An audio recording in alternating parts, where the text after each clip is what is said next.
Boa noite de novo. Agora estamos gravando e logo de cara eu peço de novo licença para vocês para compartilhar a tela. Então eu gostaria de compartilhar a minha tela para falar da questão 1 e da questão 2 da D1. Aliás, desculpem, eu peço mais um minutinho só, que eu vou localizar aqui o slide que eu quero, que tem as respostas da D1.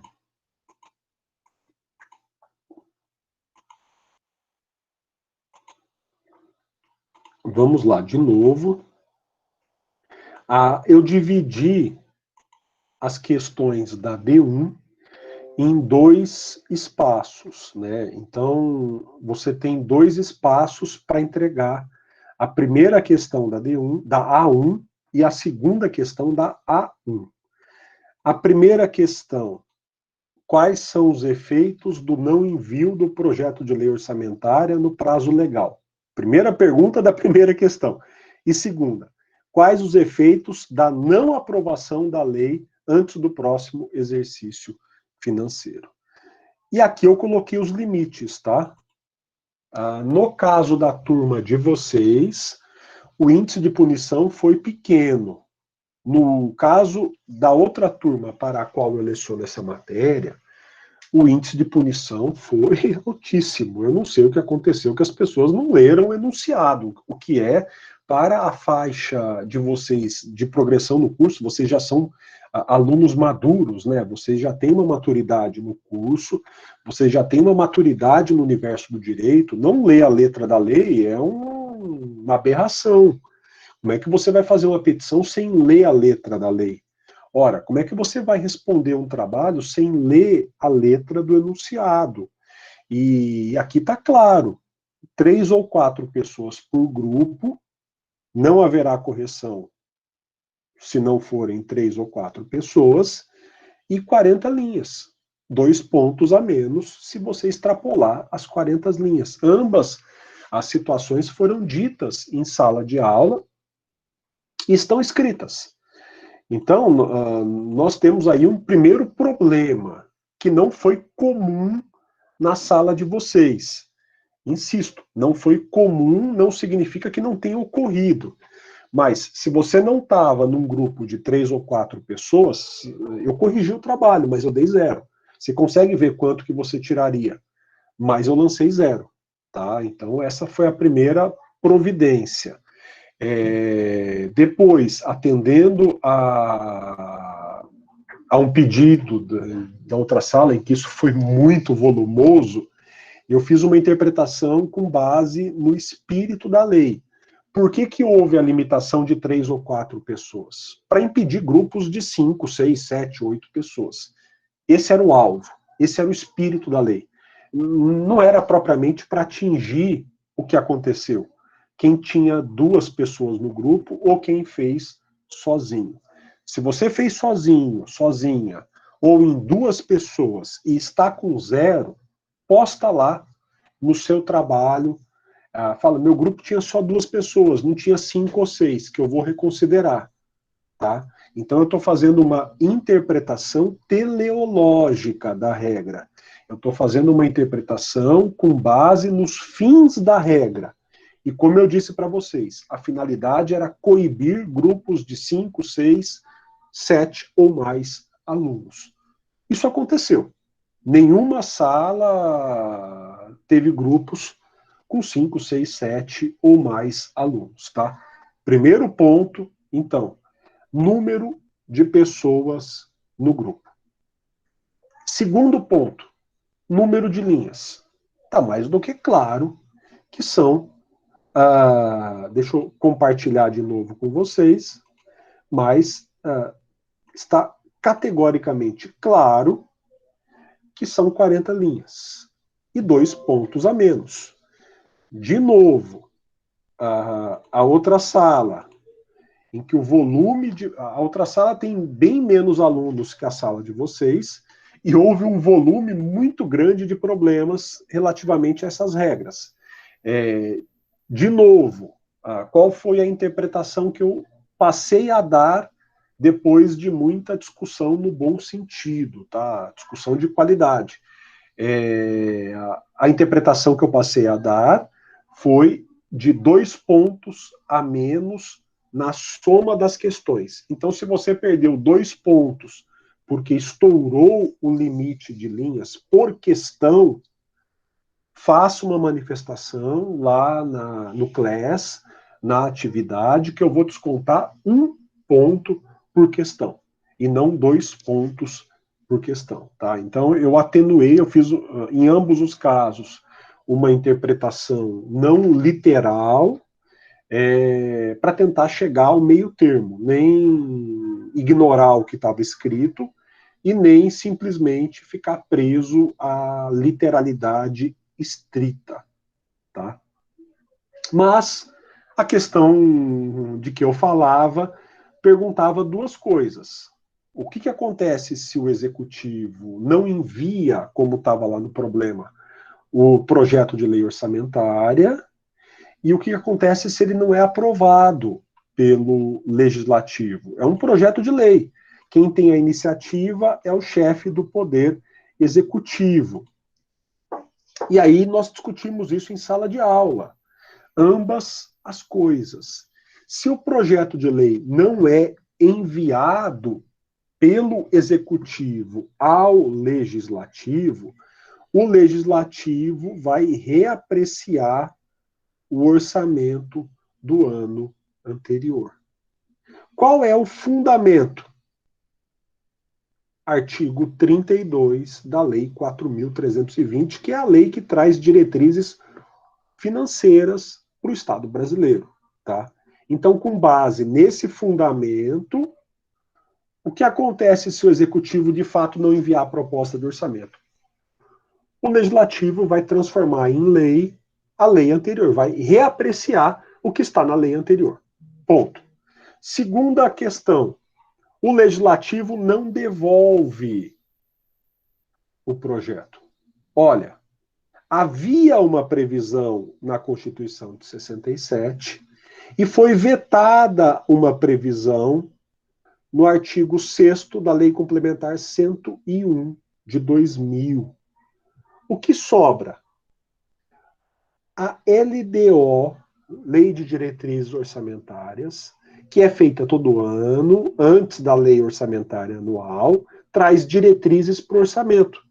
E entre as diretrizes, ela costuma trazer todo ano que, se por acaso o projeto de lei orçamentária não for devolvido a tempo, você vai executar 1/12 do orçamento que está tramitando.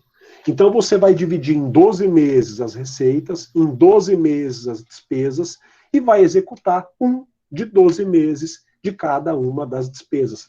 Você vai considerar que você vai executar mês a mês a despesa até que ocorra a aprovação, que pode demorar alguns meses. Normalmente a aprovação acontece em janeiro. Então, esse problema ele é mitigado ou evitado, porque ainda que tardiamente, em janeiro, dá tempo de você executar o orçamento quase que com normalidade. Ponto.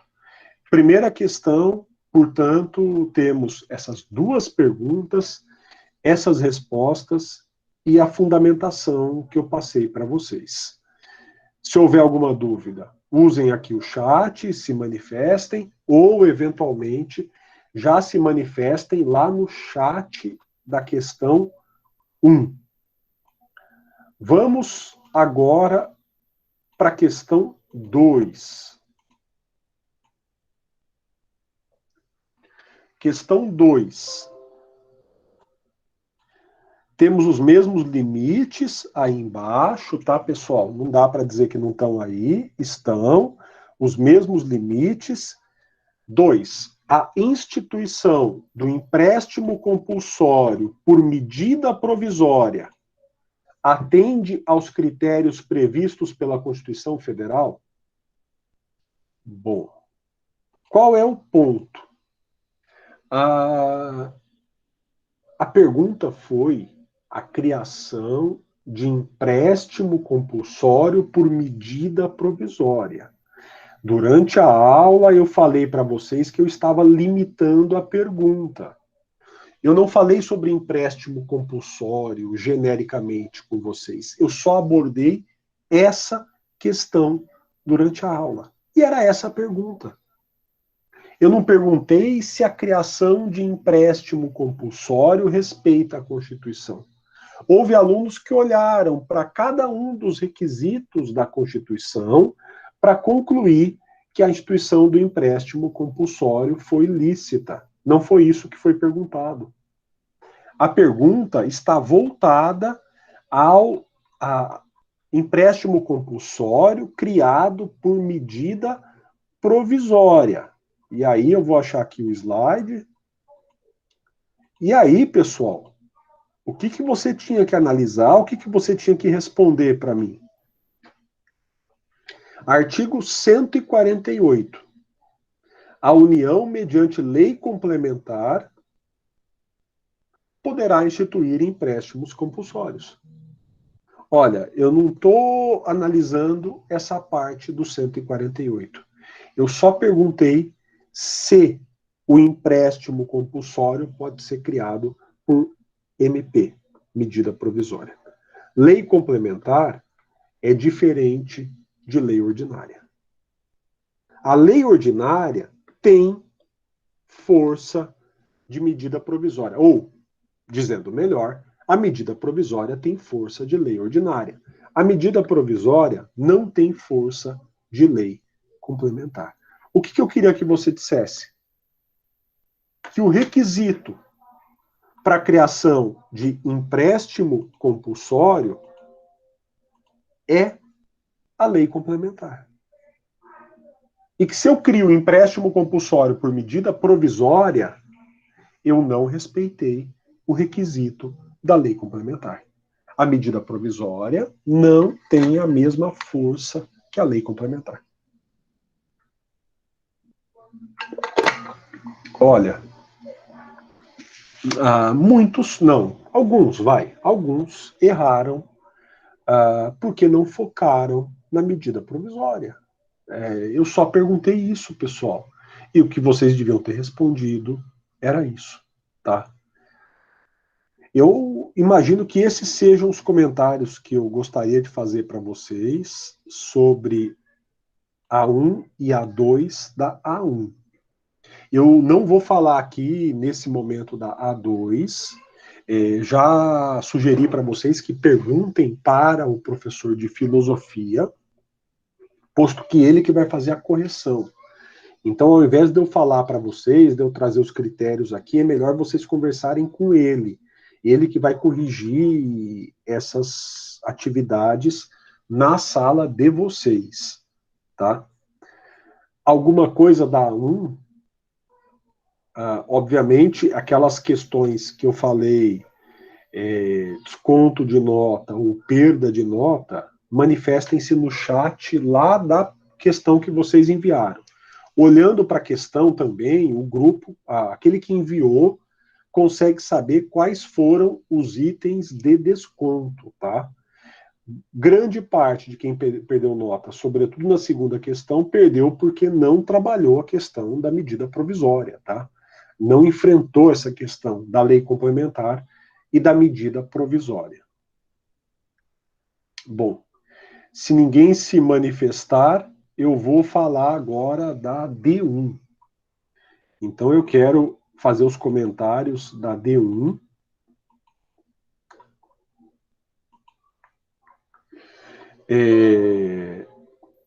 Foram aí, como vocês podem ver, 118 respostas. A média da sala foi boa, foi acima da média de aprovação, 15,73. A maioria dos alunos tirou 18. A maioria errou uma única questão. Houve aí 5 alunos, parabéns aos 5, que acertaram todas as questões. Bom, vamos falar um pouquinho aqui de cada uma das questões. Eu mandei para vocês o feedback. Esse feedback foi por e-mail. E no feedback eu falei das questões erradas. Eu vou focar aqui também nas questões, embora eu vá falar um pouquinho de cada uma delas. Primeira questão a ser analisada. Você tinha que dizer se a frase era verdadeira ou falsa. No fim, é isso. Primeiro, o Estado liberal clássico interfere o mínimo possível na esfera econômica. Verdadeira. O Estado liberal clássico, ele acredita que a economia tem que funcionar no livre jogo do mercado, sem interferência do Estado. 2. O Estado intervencionista pressupõe uma economia de mercado harmônica e capaz de resolver problemas sociais. Não, não é verdade. O Estado vai interferir na economia porque ele acha que a economia não pode funcionar sozinha. Esse é o Estado intervencionista. O mercado não é capaz de resolver problemas sociais. O Estado tem que conduzir o mercado, o Estado tem que interferir no mercado. Então, a 2 é falsa. 3. O Estado neoliberal estrutura-se de modo similar às empresas, buscando minimizar gastos e ampliar a eficiência. Verdade. A ideologia neoliberal propõe que o Estado atue com eficiência, atue de modo parecido com as empresas privadas. Essa questão derrubou muita gente, a maioria errou, mas ainda assim nós tivemos 37% ou 44 alunos acertando. Houve um bom índice, eu não vejo nenhum problema aqui no enunciado, tá? Fazendo essa leitura com vocês. Segunda questão. A principal fonte para o tema finanças públicas é a lei ordinária. Não é o que a Constituição diz. Ainda que o orçamento anual, a LDO e o plano PPA, o plano plurianual, sejam leis ordinárias, a Constituição diz que o direito financeiro, as finanças públicas serão regidas por lei complementar. Então, a primeira é falsa. 2. A Constituição de 88 é importante fonte do direito financeiro. Sim, tem muitas regras do direito financeiro na Constituição de 88. A Lei Complementar 101 de 2000 é a Lei de Responsabilidade Fiscal. Perfeita. 3 é verdadeira também. Então, a 2 e a 3 são verdadeiras. Já nesse caso, a esmagadora maioria de vocês acertou. Terceira questão. O orçamento público consagra o princípio da legalidade estrita ao prever em uma lei todos os gastos do Estado. Perfeito. O orçamento transforma em lei os gastos do Estado e, nesse sentido, autoriza todos os seus gastos. Segunda questão. Aqui faltou aqui o 2, mas não vai prejudicar, porque no fim das contas, como vocês podem ver aí embaixo, todas são verdadeiras. Então o número não atrapalhou na hora de responder. Porque se você soubesse que ela era verdadeira, você saberia que todas são verdadeiras. O orçamento público possui um forte teor político. Reflete escolhas do grupo do poder relativamente a receitas e gastos. Perfeito. É uma questão de política, é uma questão de políticas públicas. Quem está no poder escolhe quais as receitas e quais os gastos que ele pretende ter no Estado. Além de respeitar regras e princípios do direito, o orçamento precisa seguir padrões contábeis. É verdade. O orçamento tem que ser feito conforme a ciência conforme as ciências contábeis. Então, as 3 são verdadeiras. Não é a esmagadora maioria, mas a maioria da sala acertou. Próxima questão. Conforme o princípio da exclusividade, Leis orçamentárias somente podem tratar de temas orçamentários. Perfeito. Esse é o princípio. Então, eu não posso ter assunto estranho ao orçamento na lei orçamentária. As despesas e receitas orçamentárias são estimadas diariamente. Falso. Elas são estimadas anualmente. Então, nós vamos estimar para o exercício financeiro que dura 1 ano. A 2 é falsa. 3. O orçamento precisa respeitar o princípio do equilíbrio. As despesas devem ser iguais ou inferiores às receitas. É verdadeiro. 1 e 3 são verdadeiras. Normalmente, eu mostrei para vocês, o orçamento traz despesas iguais às receitas. Então, aqui, de novo, um ótimo número aí de alunos acertou a questão. Próxima. Caso o governo precise de dinheiro para enfrentar uma pandemia que é imprevisível e urgente, pode criar um crédito extraordinário por medida provisória. Não só a frase é verdadeira, como eu mostrei para vocês que o governo Bolsonaro criou muitos créditos extraordinários por medida provisória. Então, a primeira é verdadeira. 2. Caso o governo precise de dinheiro para realizar obra não prevista, pode recorrer a um crédito especial mediante autorização legislativa. Verdade. Se não é imprevisível, perdão, se não é urgente, mas a despesa é imprevisível, eu posso obter um crédito especial mediante autorização legislativa. Eu não posso usar aí a medida provisória. Se o governo precisar de dinheiro complementar a uma despesa já prevista, pode recorrer a crédito suplementar por decreto. Falso. O que é falso? Não é diretamente por decreto. Primeiro, precisa da autorização legislativa. Então, a 1 e a 2 são verdadeiras. Próxima questão.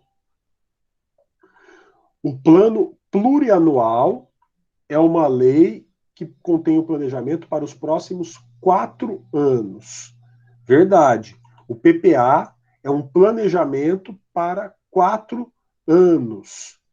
O plano plurianual materializa o princípio da programação. Verdadeiro. O princípio da programação, o Estado deve programar gastos e receitas. No primeiro ano do seu mandato, o presidente apresenta o projeto de plano plurianual que vai reger os últimos 3 anos desse mandato e o primeiro do próximo mandato. É verdade. O Bolsonaro, no primeiro ano do seu mandato, apresentou o seu projeto de PPA, que foi aprovado e que está regendo este ano, vai reger os próximos 3 anos do seu mandato e o primeiro ano do próximo mandato, seja dele ou de outro governante. De novo, a maioria acertou. Próxima questão. Alternativa correta relativamente a receitas públicas. A receita pública não precisa estar prevista em lei, bastando a previsão da despesa. Falso, falso, falso. Eu tenho que prever em lei tanto a receita quanto a despesa. As receitas públicas são recursos obtidos pelo Estado por meio de impostos. Olha, artigo definido, as receitas públicas. Eu estou escrevendo que toda receita pública é obtida por meio de impostos. Falso. O imposto não é o único meio de obter receitas públicas. Terceira alternativa, receitas derivadas são arrecadadas pelo Estado junto aos particulares. Verdadeira. Então, a receita originária, ela deriva do próprio Estado. A receita derivada é oriunda dos particulares. Verdadeira. Receitas ordinárias são pouco importantes e não estão previstas no orçamento. Falso. Elas são importantes e estão previstas no orçamento como receitas ordinárias. A próxima questão. Precatório é um ato que decorre de decisão transitada em julgado contra a fazenda pública e materializa valor a ser recebido pelo Estado. Falso. O precatório é um valor que vai ser pago pelo Estado e não recebido pelo Estado. 2. Teto de gastos é uma regra que decorre de emenda constitucional, limita despesas orçamentárias por 20 anos ao valor do ano anterior, corrigido pela inflação. Verdadeira. Então, teto de gastos é essa limitação, esse congelamento dos gastos públicos.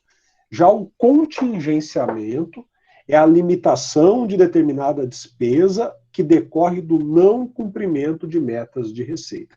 O contingenciamento é aquela situação em que o Estado percebe que não vai conseguir arrecadar um valor e então ele congela o gasto, ele contingencia o gasto. É uma coisa para um gasto especificamente e não para todos os gastos. A 1 é falsa, a 2 e a 3 são verdadeiras.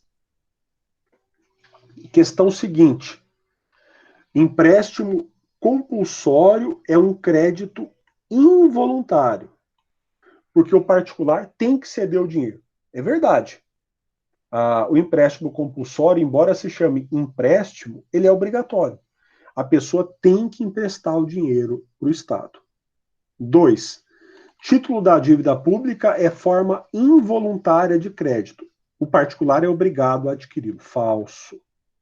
O particular só adquire o título da dívida pública se quiser. O controle financeiro pode ser interno, exercido por órgãos do próprio poder, que vão analisar, por exemplo, o cumprimento de metas e controle de operações de crédito. Verdadeiro, todo poder tem que fazer o seu controle interno.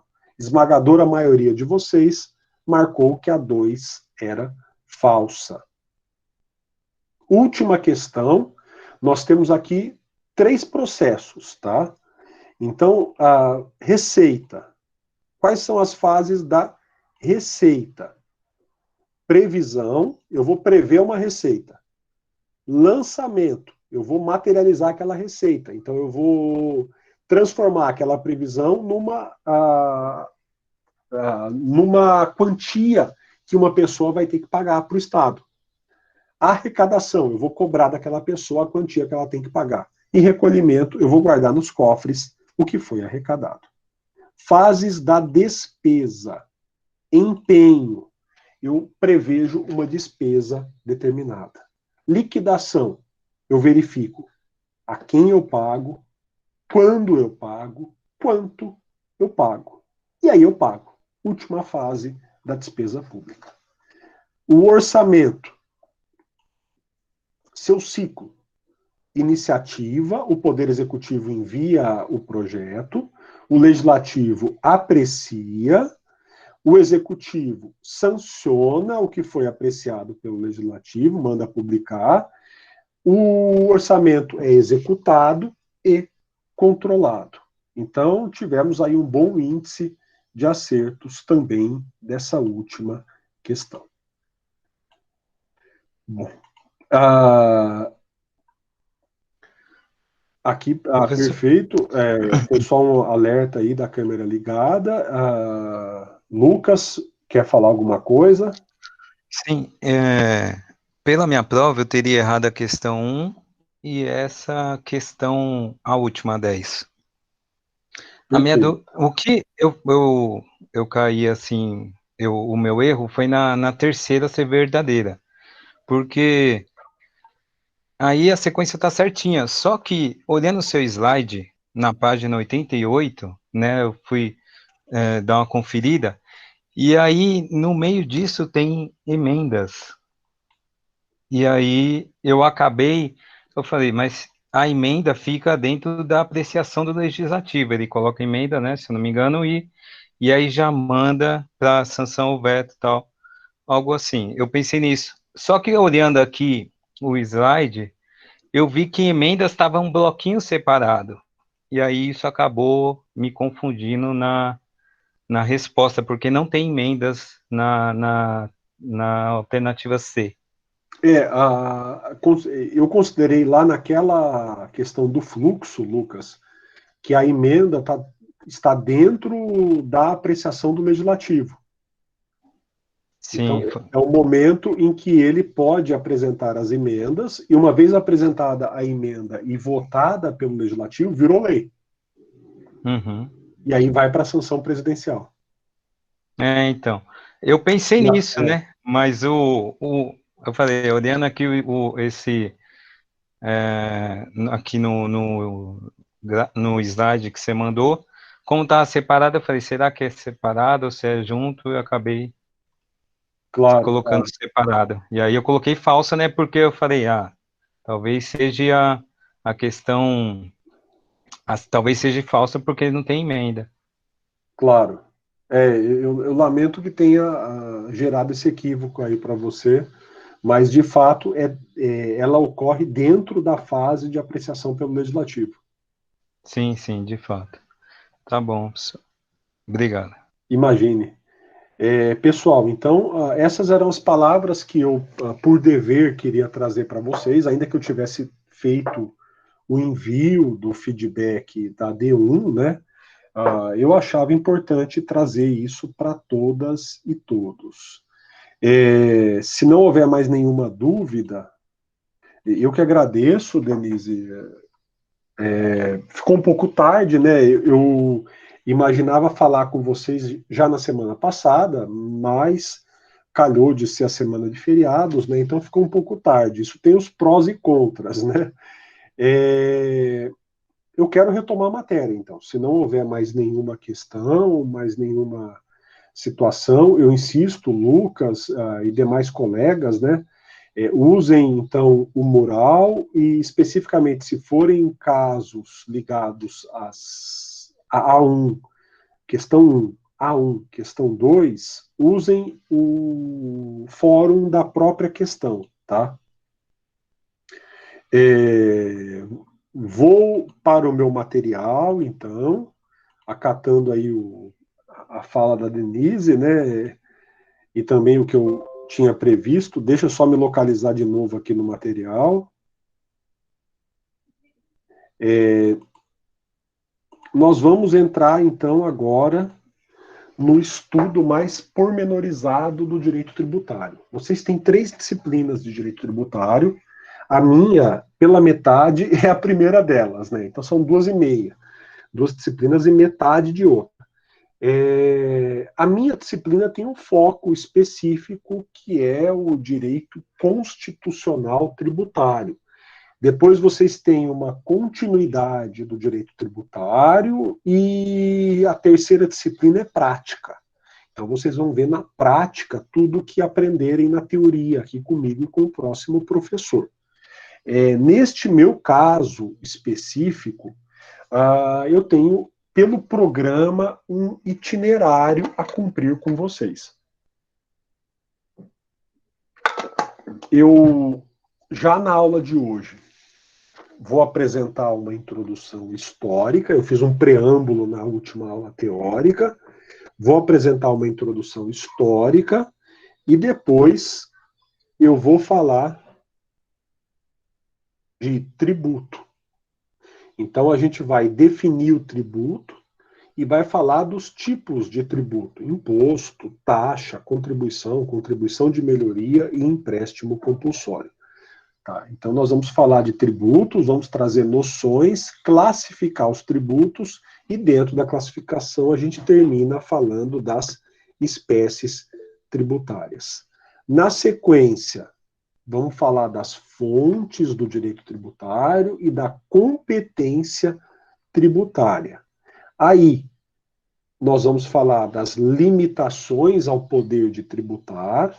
Então, o Estado, ele se relaciona com o contribuinte, o tributo é essa relação, o Estado está numa posição de ter mais poderes que o contribuinte, eu preciso limitar os poderes do Estado. Eu vou limitar os poderes do Estado estabelecendo princípios e imunidades. Vamos falar dessas coisas também na sequência. Outro tema será a repartição das receitas tributárias. Eu pulei esse tema no direito financeiro e deixei para falar só aqui no direito tributário. A gente logo vai ver que a relação tributária é uma relação obrigacional. É uma relação obrigacional específica, em que o Estado é titular do tributo. O Estado é titular, é o sujeito ativo na relação. E o fato gerador é o fato que desencadeia a obrigação tributária. Então, nós vamos falar disso também na sequência. Ao final, conforme o nosso tempo, a gente vai falar um pouquinho mais ou um pouquinho menos sobre os tipos de tributo. Aqui eu vou falar sobre os tributos federais, estaduais, municipais e as contribuições, tá? Portanto, pessoal, de modo genérico, esse é o nosso itinerário, tá? Tá no CLES, Denise. O material tá lá no CLES. Eu vou aproveitar a sua observação para ter a certeza, mas eu me lembro de ter atualizado, e aos pouquinhos eu vou atualizando cada vez mais, mas ele está no Class, sim. Daqui a pouquinho eu posto o restante do material. Então fica tranquila, está lá, está nas apresentações, embaixo dos vídeos, junto com os vídeos. Então está no atividades, conteúdo, apresentações, dentro do Class. E em apresentações tem um PDF lá dentro, que é esse material. De qualquer modo, apresentei o itinerário, apresentei o que eu quero trazer para vocês. Oi, Denise. Desculpe incomodar. Então, o que é nesse direito financeiro e tributário, nesse PDF que está o material? É. Ah, tá. Obrigado. Porque eu fiquei olhando e não encontrei essa tela que o senhor estava falando. Não, eu que peço desculpas, eu optei por não fragmentar. Então, eu notei no semestre passado, quando eu montei a disciplina no Class, eu postava um vídeo em cada postagem, um material em cada postagem, e eu achei que ficou bem fragmentado, ficou um pouco confuso até. E aí eu optei nesse semestre por colocar o máximo possível as coisas juntas, né? Para ficar tudo lá. E o efeito colateral foi que eu estou colocando tudo numa apresentação só. Mas como eu atualizo a apresentação antes das aulas, né? Hoje à tarde mesmo eu estava mexendo aqui na apresentação, poderia ser, é que não veio nada para já, mas poderia ser que eu tivesse que mudar o material de vocês. Esse é o efeito colateral, né? De qualquer modo, olha, Maria Eduarda, eu vou olhar com calma, com cuidado. A sua pergunta é muito pertinente, mas eu desconfio que sim, viu? Como o restante foi cobrado na primeira atividade, eu acho que não fica nada para trás, não. Vai ser bem interessante, porque até agora, a A1, a questões 1 e 2, e a D1 versaram sobre direito financeiro. Um pouquinho da A2 e a D2 e a D3 versarão sobre direito tributário, tá? Então, é muito plausível, eu vou ver isso com detalhes daqui a pouco, né, mais perto das provas, mas é muito plausível encarar que a resposta para você, Maria Eduarda, seja sim, tá? Nós estamos começando a matéria final aqui, D2 e D3, tá? Eu encararia assim. Eu vou, então, pedir licença para vocês, para voltar para o material. E eu quero aqui fazer, então, o histórico, né? Se a gente for olhar tudo aí nas apresentações, este é o nosso itinerário e a gente vai agora para o histórico. Eu quero falar rapidamente ao longo da história e eu preciso trazer a reflexão para vocês que é típica do direito tributário. Hoje, quando a gente tem uma noção clara de direito público, a gente encara o direito público como o direito que olha para o Estado, o direito que traz regras para o Estado. A gente só vai pensar em direito público e, claro, em direito tributário, que é uma parte do direito público, quando a gente perceber que existe a possibilidade de conflito entre o Estado e o indivíduo. Todo o poder, perdão, todo o direito público entra aqui para evitar esse conflito, para evitar que o indivíduo despreze o Estado, para evitar que o Estado esmague o indivíduo, para evitar que o Estado ignore os direitos do indivíduo. Então é preciso, de um lado, você encontrar na história um Estado que já exista e já represente um poder público, e do outro lado, o indivíduo que já tenha direitos perante o Estado. O que eu quero dizer?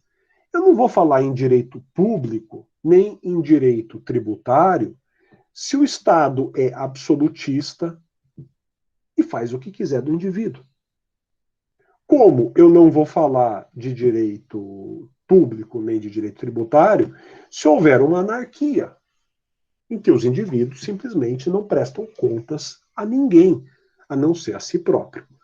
Portanto, se eu encontrar situações de conflito entre o Estado e o indivíduo, situações em que o indivíduo queira limitar o Estado, situações em que o Estado respeite os direitos do indivíduo, eu vou encontrar possíveis precursores do direito público e, quiçá, do direito tributário.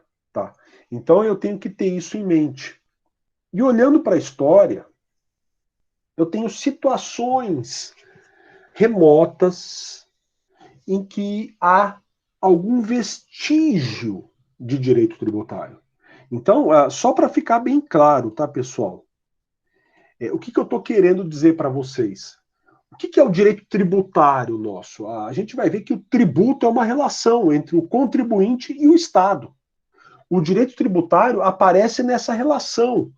Eu mostrei para vocês um tema nosso, são as limitações ao poder do Estado. É aí que aparece o direito tributário. Ele tem que lidar com duas fontes de tensão. O Estado precisa de dinheiro. Bom, o Estado precisa de dinheiro. O rei é absolutista. Ele toma todos os bens do particular. Não há direito tributário. Não há direito público. O Estado é do rei, não há direitos, o rei faz o que quiser. A partir do momento em que a gente encontra uma situação em que o rei não tem força para fazer o que quiser, o rei não pode simplesmente, eu preciso de dinheiro, eu vou à sua casa, eu vou pegar todos os bens que eu quiser para ter dinheiro. A partir do momento que o rei não pode mais fazer isso, nós já estamos num contexto potencial de direito público. A partir do momento em que o rei tem que olhar para você e respeitar os seus direitos, nós estamos numa potencial situação de direito público. No caso do direito tributário, eu tenho um duplo conflito. O direito tributário, hoje, não é mais a arrecadação de dinheiro para o rei. O direito tributário, hoje, é a arrecadação de dinheiro para o Estado transformar essa riqueza que estava concentrada numa riqueza dividida. Como que o Estado pode transformar uma riqueza que estava concentrada numa riqueza dividida? De duas formas. O Estado pode tributar o particular, respeitando os direitos do particular, tirar um pouquinho de dinheiro do particular, ou um pocão, se ele for muito rico, tirar um pouco de dinheiro do particular e distribuir esse dinheiro diretamente para a população. É a renda mínima, é o Bolsa Família, são bolsas. Ora, essa é uma forma de você redistribuir. Mas existe uma outra forma, que é o mero funcionamento do Estado. Eu posso simplesmente tirar dinheiro de quem manifesta ter uma riqueza, grande, pequena, qualquer riqueza, eu vou tirar um pouquinho de dinheiro dos particulares e eu vou transformar esse dinheiro em serviços públicos. Por quê?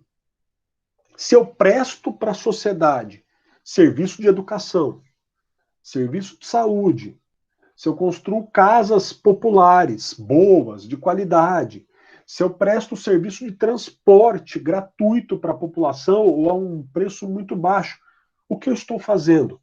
Eu estou dando riqueza na forma de serviços para a população. Ora, se você tem uma escola pública a seu acesso, você não vai gastar dinheiro com uma escola particular e você vai usar esse dinheiro para outras coisas. Se você tem um serviço de saúde pública decente a seu alcance, você não vai gastar dinheiro com um plano de saúde, você não vai gastar dinheiro com médico, e assim sucessivamente.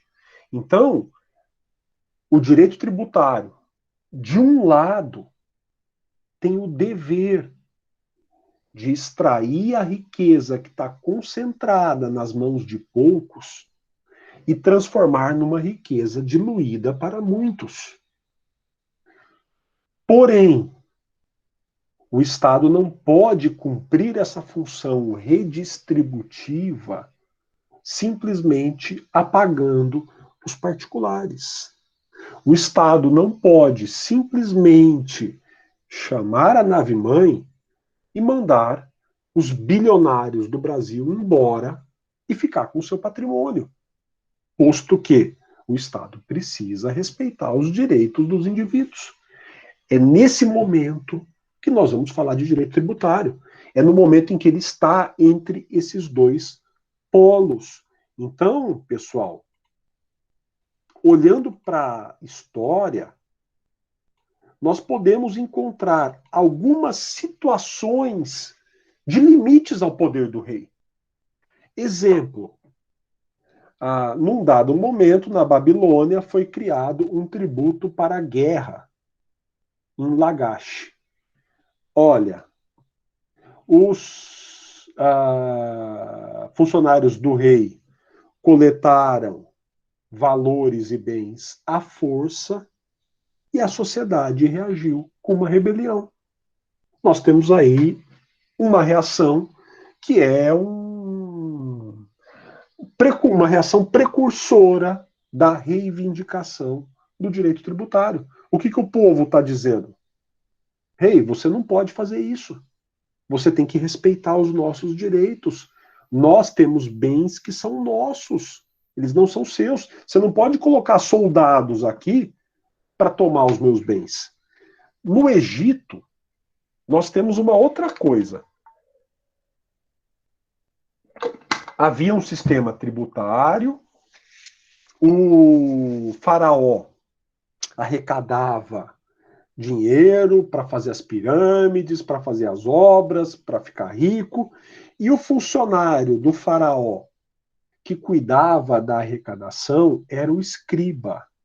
Mas o escriba, ele era mais do que um arrecadador de tributos. O faraó dizia para o escriba que ele organizaria a produção. O que o escriba fazia? Ele dizia para cada particular o que eles poderiam plantar nas terras. E como, em tese, todas as terras eram do faraó, o escriba dizia quanto que cada um iria, o que e quanto cada um iria plantar, e quanto do que fosse colhido iria para o faraó. Então o escriba, ele organizava a produção e organizava a tributação. Alguns estudiosos apontam o efeito colateral desse sistema. Os escribas logo se tornaram corruptos. Como eles controlavam todo o processo e eles próprios registravam, eles criavam o tributo, eles recolhiam o tributo, registravam o tributo, Logo, alguns escribas se tornaram corruptos. E eles passavam para o faraó uma quantia menor do que de fato tinham arrecadado. Olha, pessoal, indo lá longe, na antiguidade oriental, na Babilônia, na Mesopotâmia, portanto, e no Egito, eu encontrei 2 resquícios aí, interessantes. O povo se rebelando contra um rei, porque ele retirou seus bens de modo exagerado, e no Egito, uma organização feita por funcionários públicos, da estrutura econômica, da tributação, e também, por tabela, vemos o aparecimento da corrupção. Tá?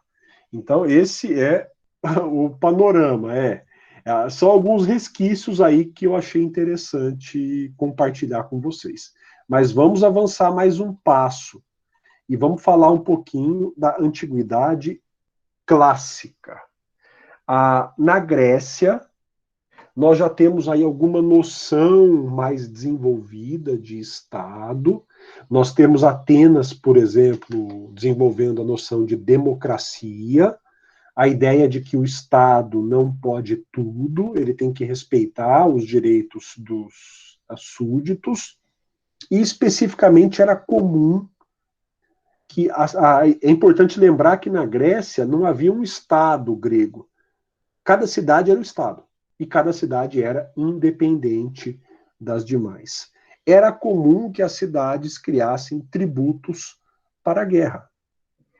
Então, quando a cidade estava na iminência de entrar em guerra, ela se armava, e para poder se armar, ela recolhia uma contribuição dos cidadãos. Mas esse tributo estava muito próximo do empréstimo compulsório. Por quê? A perspectiva era que depois da guerra, se a cidade vencesse a guerra, os despojos de guerra, aquilo que a cidade obtivesse furtando da outra cidade que perdeu a guerra, então os despojos de guerra fossem divididos proporcionalmente entre os que contribuíram com a guerra. Ora, então haveria uma espécie de restituição tributária nesse caso. Mais tarde, ou em paralelo, melhor dizendo, surgem também outros tributos já nas cidades gregas, tributos para manter os serviços públicos, para fazer com que o Estado grego, da cidade grega, funcionasse. Quando nós saltamos para Roma, nós vamos encontrar um sistema tributário já complexo. Então, Roma vai percorrer aí mais de 1000 anos de história. Uma única cidade vai dominar o mar Mediterrâneo, vai virar um império, e é uma cidade muito presa ao comércio, muito dedicada, melhor dizendo, ao comércio. Bom, os primeiros tributos de Roma vão incidir sobre importações e exportações. Então, vão ser criados tributos sobre produtos que saem de Roma. Nem sempre era interessante você permitir que uma pessoa exportasse, porque poderia faltar o produto na cidade, e também são criados tributos sobre produtos que entram na cidade.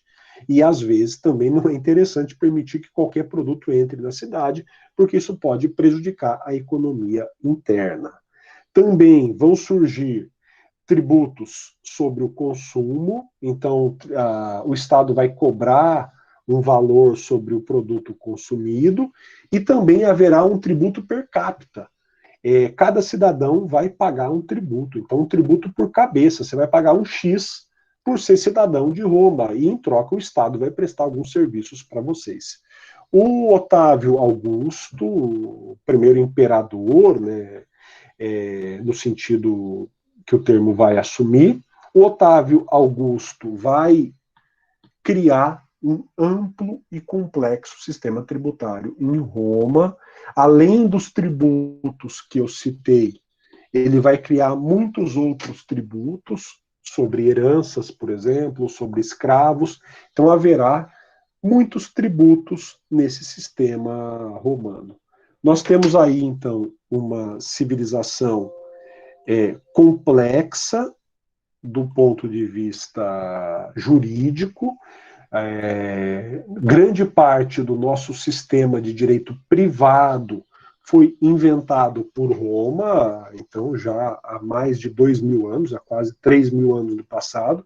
Nosso sistema de direito privado tem muitas semelhanças com o direito romano, e alguns aspectos do direito público também têm semelhança. É importante compreender que o Estado romano ele tinha alguns compromissos com a população. E para não ficar aqui em falas vazias, mas sendo muito direto, entre outras coisas, o Estado romano tinha que organizar a política do pão e circo. O que era a política do pão e circo? Era um eficaz mecanismo de controle social.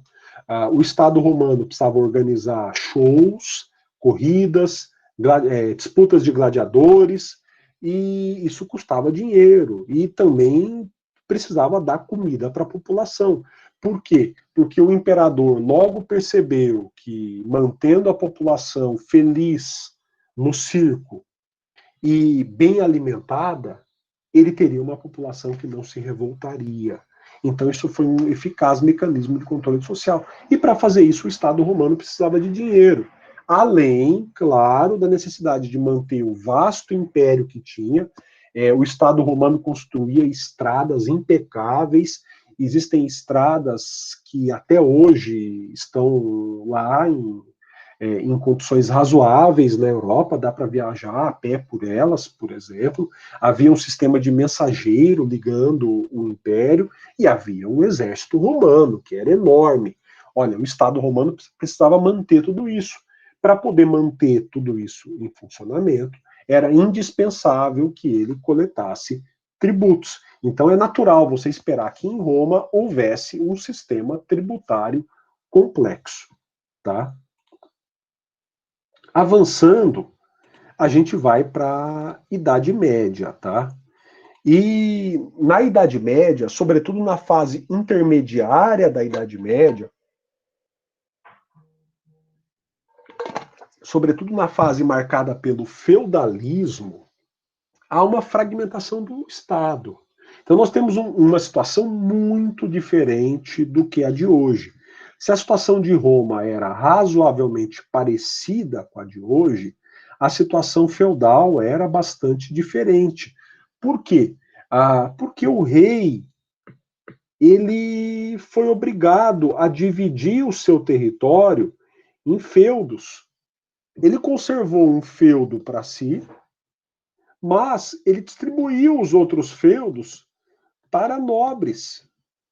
E quando o nobre recebia o feudo, ele recebia o direito de criar tributos nesse feudo. Ora, o rei perde o seu poder e ele vai passar lá os seus 300, 400 anos, no mínimo, muito enfraquecido. E os senhores feudais vão cobrar tributos, até porque o responsável pela segurança da população dentro de um feudo era o senhor feudal. O responsável, por assim dizer, pela construção de estradas ou prestação de serviços dentro de um feudo era o senhor feudal. Então o rei fazia uma troca. Ele dava a terra para o senhor feudal, ele permitia que o senhor feudal arrecadasse tributos, julgasse conflitos, mas em troca o senhor feudal tinha que manter o feudo em funcionamento. Ele tinha que manter a segurança do feudo e ele tinha que fazer com que os servos produzissem.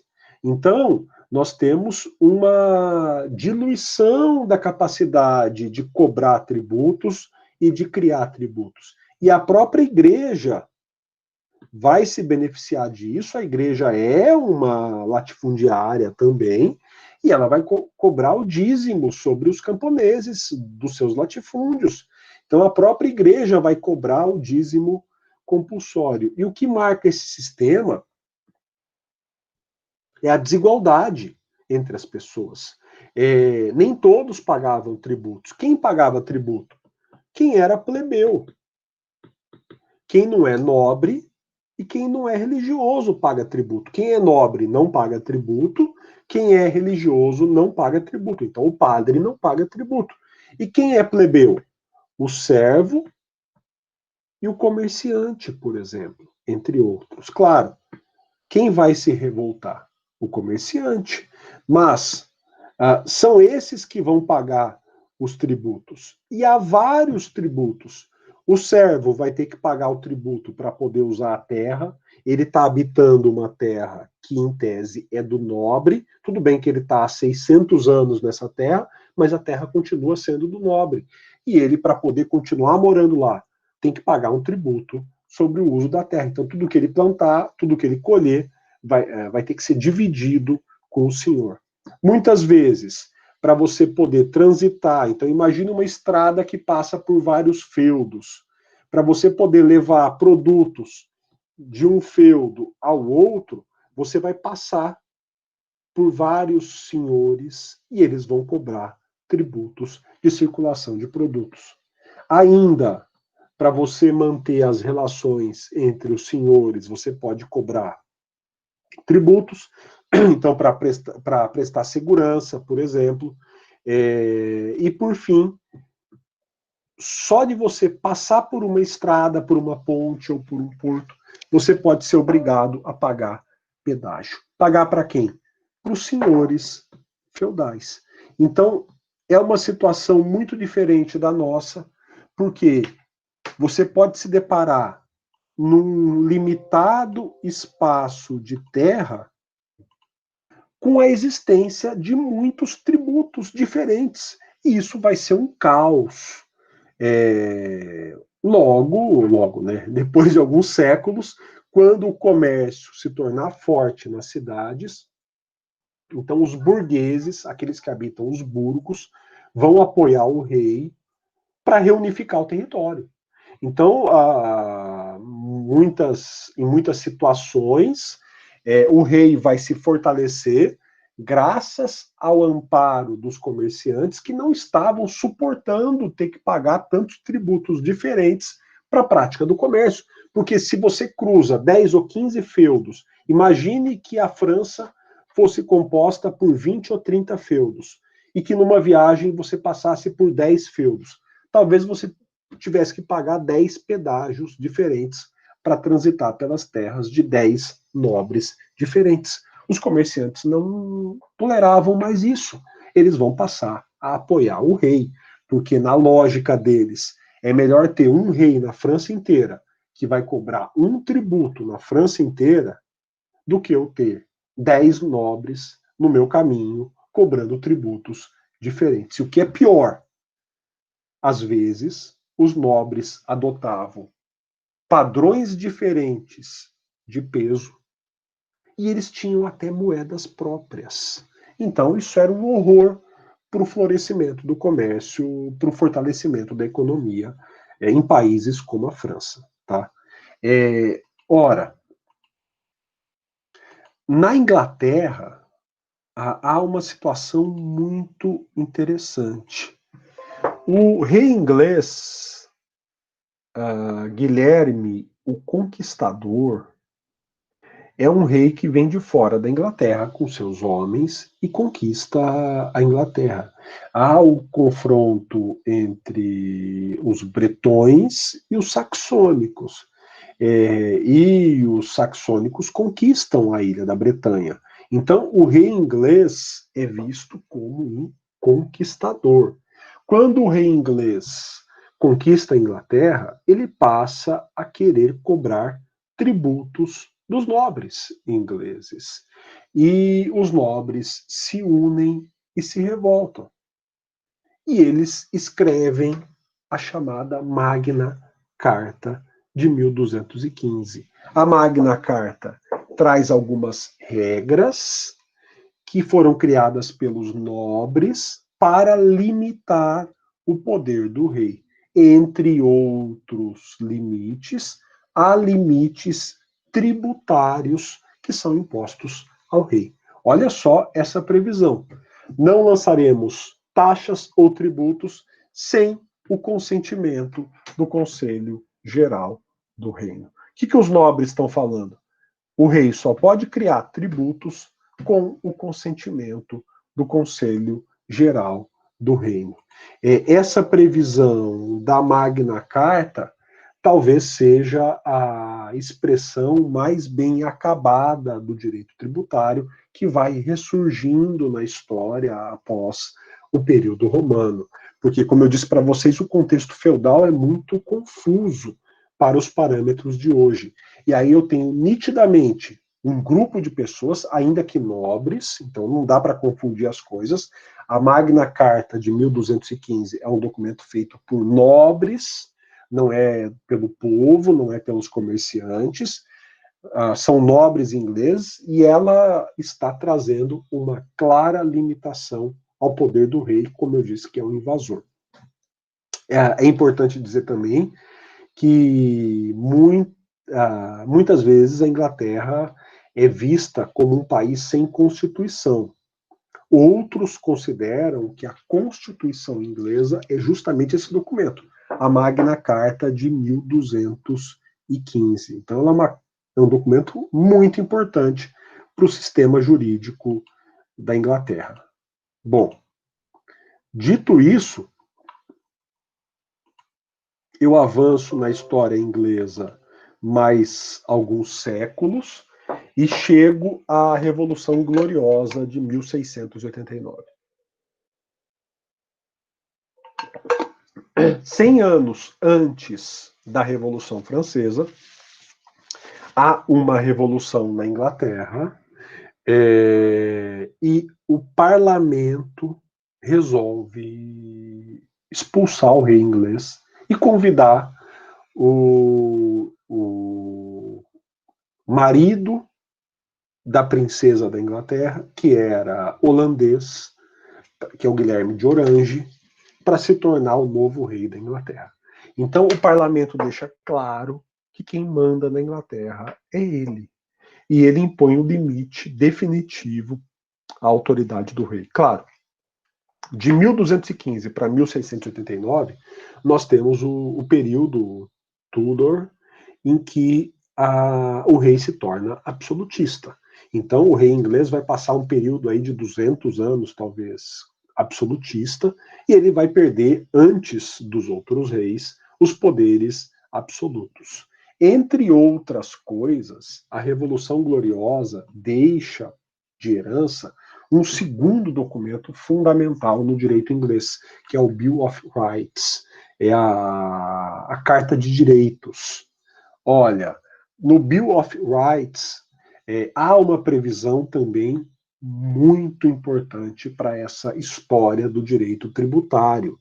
E essa previsão diz que é ilegal toda cobrança de impostos para a coroa sem o concurso do parlamento. Olha, então, novamente, o parlamento está dizendo para o rei: você não pode cobrar tributos que não tenham sido autorizados pelo parlamento. Novamente,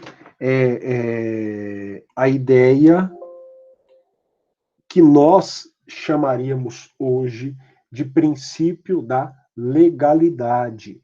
Então, nós estamos construindo a perspectiva de que o tributo tem que estar previamente previsto em lei, tá? E o próximo passo, pessoal, é avançar 100 anos e chegarmos à Revolução Francesa. Em 1789 é a vez da França. Em 1689, o parlamento inglês derruba o rei. Em 1789, o povo francês derruba o rei francês. Só que o povo francês vai mais longe. O povo francês simplesmente corta a cabeça do rei Luís XVI e da rainha. Olha, eles são condenados à guilhotina, e esse é um ato marcante na história dos povos, porque é um povo simplesmente decapitando um rei absolutista.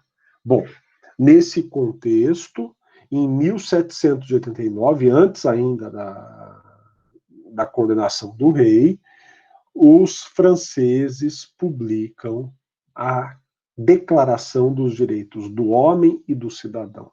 Então, em 1789, ano da Revolução Francesa, logo no início é publicada essa declaração. E ela contém aí três previsões que estão falando tanto com finanças públicas quanto com o direito tributário. Olha, o artigo 13, para manter a força pública e as despesas da administração, é indispensável uma contribuição comum. Essa contribuição, olha que fenomenal, tem que ser dividida entre os cidadãos conforme suas possibilidades. Eu estou escrevendo nesse documento que é proclamado ao mundo o princípio da capacidade contributiva. Quem pode mais, contribui mais. Quem pode menos, contribui menos. Um princípio tão básico e tão negligenciado até hoje em nosso país. Ora, se a pessoa é bilionária, ela tem que contribuir com muito mais do que uma pessoa que tem poucos recursos. Depois, pensando já em finanças públicas, todo cidadão tem direito de verificar, por si ou por seus representantes, da necessidade da contribuição pública, de consenti-la, de observar o seu emprego e fixar a repartição, coleta, cobrança e duração. O que está sendo dito aqui? O cidadão tem que autorizar a contribuição. E ele pode fiscalizar o uso da contribuição. Então, aqui, enquanto na Inglaterra está claro que é o parlamento que autoriza, aqui o francês preferiu dizer que é o povo que autoriza o tributo. É o povo que cria o tributo. O tributo é criado pelo povo para o povo. E, nesse sentido, a sociedade pode pedir contas a todo agente público. Então, todo agente público tem que prestar contas para o povo.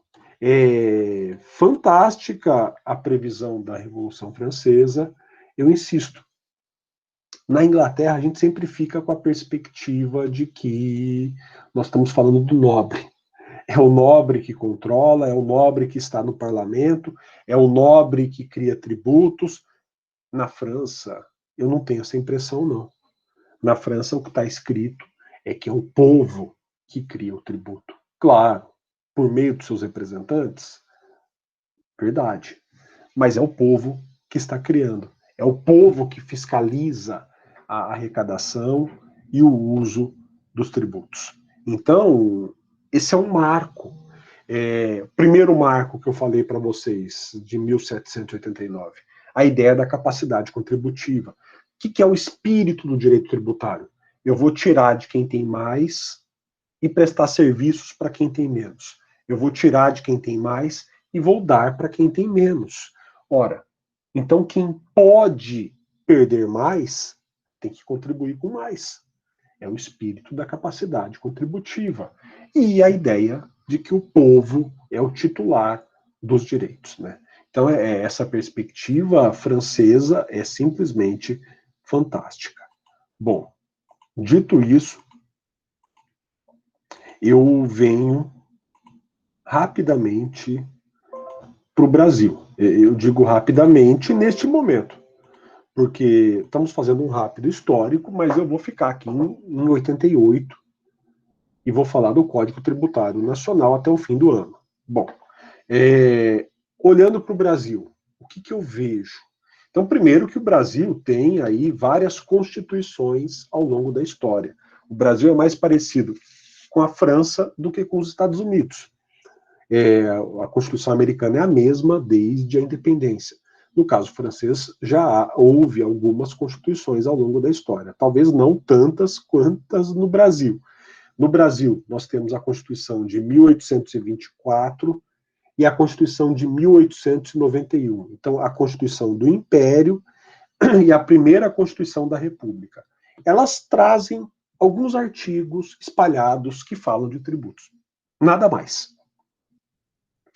A partir de 34, nas constituições de 37 e 46, além dessas previsões esparsas, eu tenho agora limites ao poder estatal de tributar e regras de competência.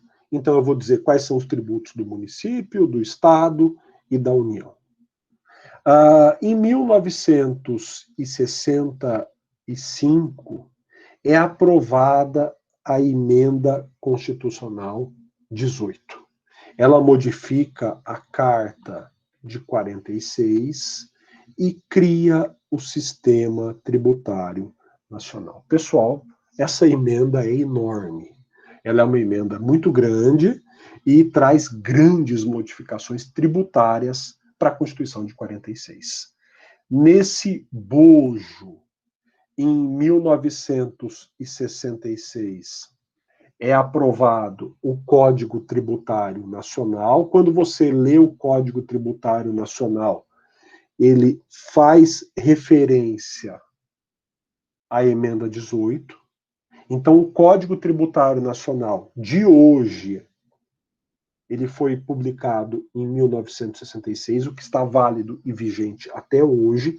Ele foi recepcionado pela Constituição, ele é uma lei ordinária de 1966, a Constituição de 88 exige que seja lei complementar, então ele foi recepcionado com força de lei complementar. Ele está vigente até hoje e nós vamos estudar esse código. Você agora vai entender, quando você ler, por que ele faz referência à Emenda Constitucional de 65. Após o golpe militar de 64, nós tivemos duas constituições que foram impostas pela junta militar. A Constituição de 67 e a Constituição de 69. Elas vão mais além do que as anteriores, elas trazem o contexto da Emenda 18 e prevêem um capítulo inteiro na Constituição sobre o sistema tributário. Essa é a estrutura da Constituição Federal de 1988. Claro, e aí nós chegamos no presente. Então, nós temos aquela dicotomia de que eu falei antes. O Estado é o poder público, ele precisa interferir na sociedade para resolver o problema da concentração de riqueza. Aliás, ele tem feito isso de forma muito ruim, posto que a concentração de riquezas só tem aumentado no mundo. De qualquer modo, o Estado tem que interferir na sociedade e ele vai criar tributos para retirar riqueza de quem tem muito e devolver para a sociedade na forma de serviços públicos. Esta continua sendo fundamentalmente a ideia do direito tributário. Ora, o que nós vamos fazer na sequência é olhar a nossa estrutura. Então, eu vou falar com vocês do Código Tributário Nacional e da Constituição Federal de 88. Especificamente, para a próxima aula, quarta-feira, eu vou conversar com vocês sobre o conceito de tributo.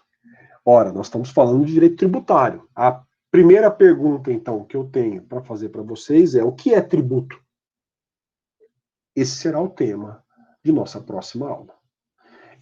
Fundamentalmente, para hoje, além de comentar as questões da prova, o que eu queria era fazer esse percurso histórico. Alguma questão, alguma dúvida que vocês tenham.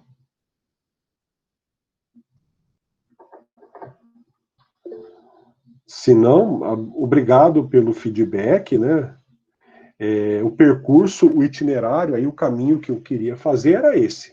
Então, eu agradeço a presença de todos, né? Estou aqui à disposição. Lucas, se você quiser falar mais um pouquinho, ou os outros alunos também, eventualmente, eu estou aqui inteiramente à disposição. Eu que agradeço, viu, pessoal? Muito obrigado aí pela companhia até agora, né? E nós voltamos falando aí, então, dos tributos, a definição de tributos e classificação dos tributos a partir da próxima aula. Então, eu estou aqui à disposição, tá, pessoal?